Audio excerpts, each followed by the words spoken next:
When we come back, let's look at the Outdoor 720 PTZ camera by KK-Moon.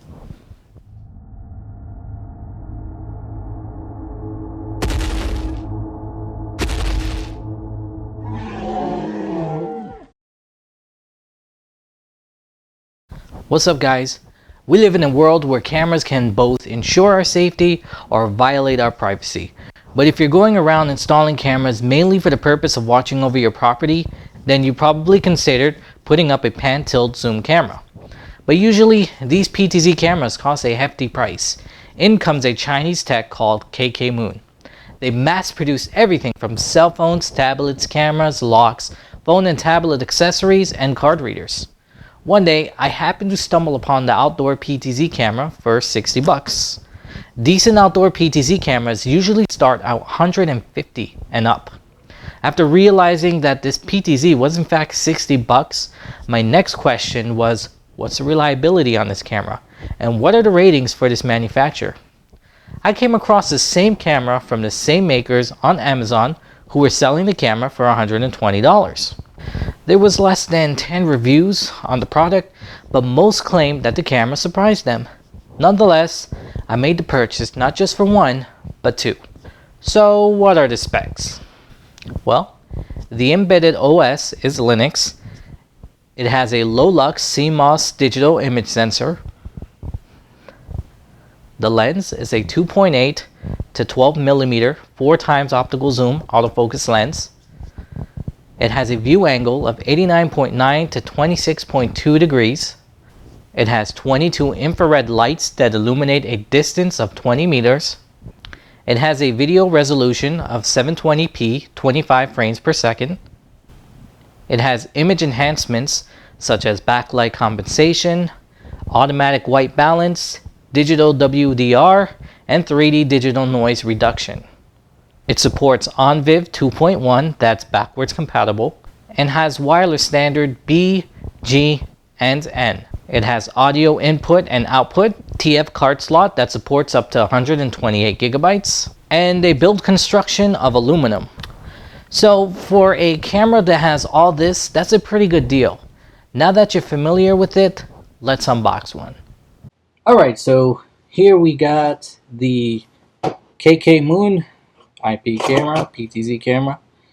Let's go ahead and just open the box, see what we got here.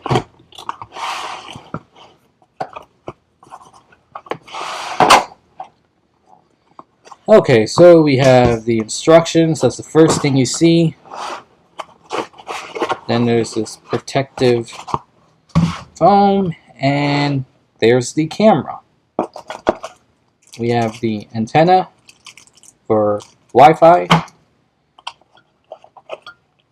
Here's the power adapter.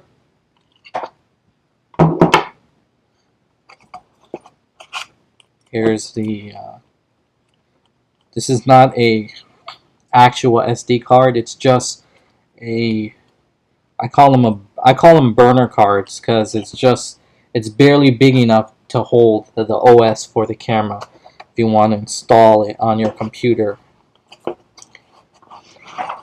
And here is the camera.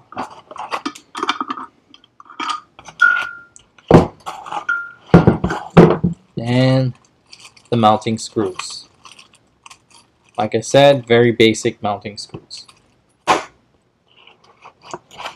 Move the box out of the way. And it's nothing to this camera. It's actually, it's aluminum. It's very small. It's not as big as you would expect a PTZ camera. So, no matter where you put it, it's not going to stick out like a sore thumb. It's going to stick out a little bit, draw some attention and have your neighbors asking, what the heck is that? But it's not big enough to where, I think homeowner is going to come knocking at your door telling you that you got to remove it. I don't think so. Then again, I could be wrong. But here is the plastic lens. You can see they just throw over saran wrap over it to protect it. And That's all there is to the camera. Alright, so first thing you got to do is you can't activate Wi-Fi right off the bat. You're going to have to connect this to a LAN port first. Then once it's connected to your network, then you can activate Wi-Fi and connect the Wi-Fi to your SSID. Alright, so I got my patch cable. I'm going to go ahead and just connect it up to the router. Here's my router.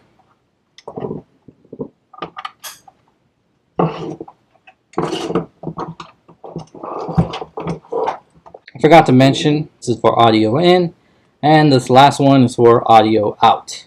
Alright, so let's go ahead and plug it in, and give it some juice. As you can see, the camera is on, it's going through its cycling.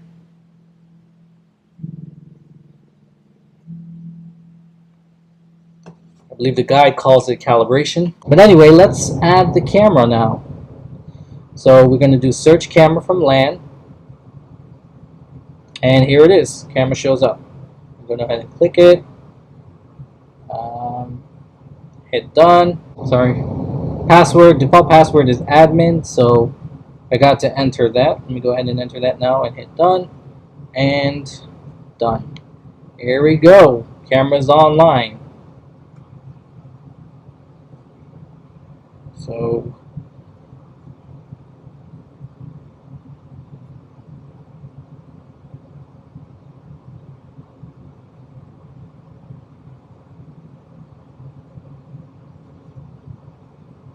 you can see, that's camera right there.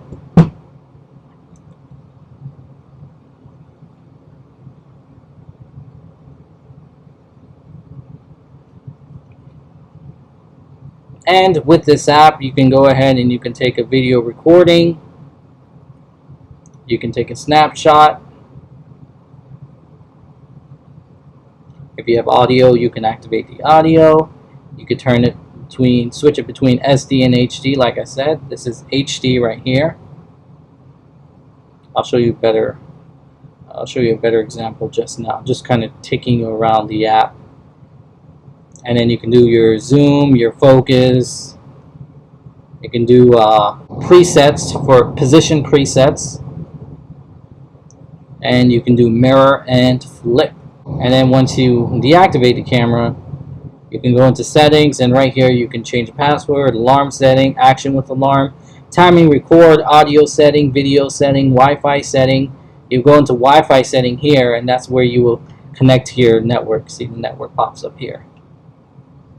You have SD card setting, time setting, email setting, FTP setting, system setting, and device information. And then you got your pictures that are stored right here. You just select the camera that took the picture, and there you go. That's the picture I took. And then for video, click on video, select the camera that took the video, and voila, the video feed is right here. Now it saves it to your memory. It saves it to the memory on your iPad or iPhone. Doesn't save. There's no internal memory on this PTZ camera. So just keep that in mind. And that's one great reason why I like using it to monitor my property. Because if I see something going on, I can record it right from my iPad. And then once you activate Wi-Fi, you can go ahead and you can pull the LAN cable. Okay, so now for my thoughts. Build quality is decent. I was expecting the base to be made out of plastic, but the only plastic found on this camera is the lens cover and antenna. Installation was pretty simple. I was able to mount it onto my house with all the included hardware, but depending on your home construction, you might need to get your own mounting screws and anchors because the ones included are pretty much standard. In terms of weatherproof, I think the camera will hold up nicely. However, I did take precaution and sealed the camera with silicone to give it more weather protection. Now, the quality is surprisingly good for a cheap PTZ. Depending on your network connection, you have the option to switch between HD and SD so you don't take up too much bandwidth. I had a 720p security system from Swan, which this PTZ easily matched in terms of image quality. Wi-Fi worked well, but I ultimately switched it out for a hardwired connection to get a more stable video feed and also run the power through my Ethernet wire. And if you want to learn more about that, just click on this video right here. PTZ operations are smooth, unlike most cheap Chinese camera.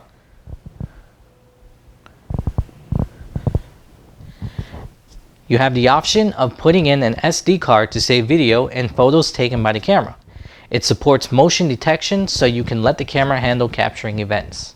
Now please note, I said motion detection.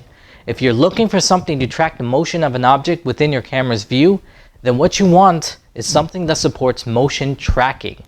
Motion detection just means it will record or snap a photo if it senses movement. The card is located in a funky place, so you do have to disassemble the camera a little bit to access the card slot, but there is instructions included on how to do that, and I can also show you right now.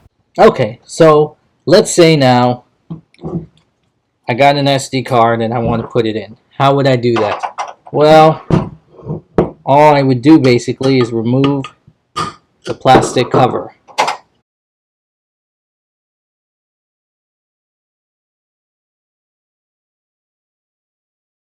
Now, if you want to put an SD card in, it would definitely be a lot easier to do it before you mount the camera. So now that we got that off, we have to take out the plastic now. Like I said, this is a really dumb place to put the card slot, but hey, I guess it minimizes costs.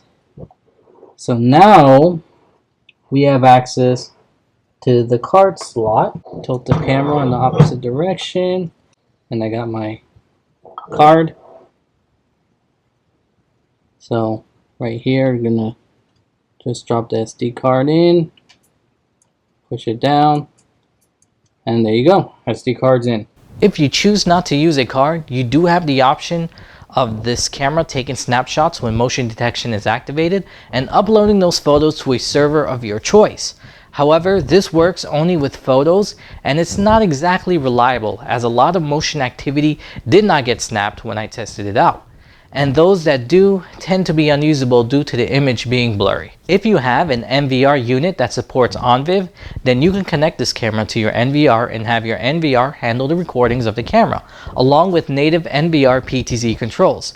However, controlling this PTZ through your NVR is very slow, and connections gets lost quite often between the NVR and the PTZ. Mine's lost connection a week ago and still hasn't come back up. But I was merely testing this feature, so I don't intend on fixing it. This PTZ does support optical zoom and autofocus, so you can zoom during live feed to get a good look at someone or something. But the zoom is a little on the slow side, so your target has to be quite still. But it's a nice feature in the event your dog or cat is lying lifelessly in the yard, and maybe you want to zoom in to make sure they're still alive.